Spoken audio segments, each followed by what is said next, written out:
Early morning విజయవాడలో ఇప్పుడు పరిస్థితి ఎట్లా ఉంది మన ట్రాన్స్పోర్ట్ బాబాయ్ కాడ. బాబాయ్ అయితే ఇంకా రాలేదు. ఎలా అయితే మనకు కిరాయి వచ్చిందని చెప్పి ఫోన్ చేసి సరే అని చెప్పి చూసుకుని బాబాయ్ రాగానే బయలుదేరేసినాం. ఆడ తీరా చూడంగా వాషింగ్ మిషన్లో ఓన్లీ కట్ ప్యాక్ చేసేసారు. ఆ తర్వాత బయలుదేరి విజయవాడ లైన్ మీద పోతా ఉన్నాం. ఇప్పుడు మ్యాక్సిమం ఎలా అంటే మెయిన్ ట్రాఫిక్ లైన్లో మాత్రమే సిగ్నల్స్ ఎక్కువ ఉంటున్నాయి. ఇప్పుడు పెద్దగా సిగ్నల్స్ అక్కడక్కడ ఉండడం లేదు, ఎందుకంటే దానివల్లే ఎక్కువ ట్రాఫిక్ అవుతుందని.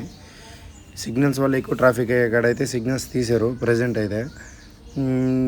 మేబీ మీరున్నప్పుడు ఎలా ఉండదో నాకైతే తెలీదు. ఇది ఇప్పుడు అదే సిగ్నల్ క్రాస్ అవుతున్నాను. లాస్ట్ టైం అక్కడ సిగ్నల్ కూడా ఉన్నది, బట్ కానీ ఇప్పుడు సిగ్నల్ లేదు. కానీ ఇప్పుడు ఏదైతే ఉంది లోడ్ వేసుకొని తొందరగా పోతా ఉన్నాం. మెటీరియల్ మాత్రం 1 టన్నే వచ్చాయి, 1 టన్ను 1.5 టన్ను అంతే వచ్చాయి. ఎక్కడైనా సరే ఒక విజయవాడకు వచ్చినప్పుడు మన నెల్లూరు వాళ్ళు కానీ, నాయుడుపేట వాళ్ళు కానీ, తిరుపతి వాళ్ళు కానీ, మన తిరుపతి వాళ్ళు కానీ ఎవరినో వస్తే మాత్రం ఖచ్చితంగా చెప్పగలను, ట్రాన్స్పోర్ట్ అనేది మంగళగిరిలో ఉంది. నుంచి ఎమిటీలు కొట్టిపోయే మహానుభావులు ఊరు ప్లేన్ వాళ్ళు మాత్రం అక్కడికి వచ్చి ఒక రోజు కానీ లేకపోతే మ్యాక్సిమం 1 డే అయినా అక్కడ స్పెండ్ చేయగలిగితే ఈవినింగ్ కల్లా ఒక కిరాయి వస్తుంది, ఏదో ఒకటి చూసుకుని వచ్చేయచ్చు. ఎందుకంటే డబ్బులు ఊరికే రావు కాబట్టి. ఆయిల్ కూడా ఎక్కువ కాస్ట్ ఉంది, తొందరగా అయిపోతుంది. లోడ్ వేసుకొని పోతా ఉన్నాం.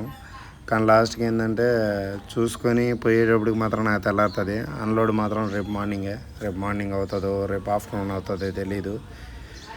ఏదో ఒకటి చూడాలి. ఈ ఏడ మాత్రం ఒక చిన్న ఇన్సిడెంట్ జరిగింది. ఏదైనా సరే చూసుకొని పోతేనే బెస్ట్.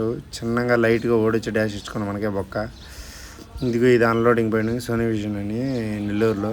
దీనమ్మ జీవితం ఎప్పుడో మార్నింగ్ వస్తే సాయంత్రం చేశారు.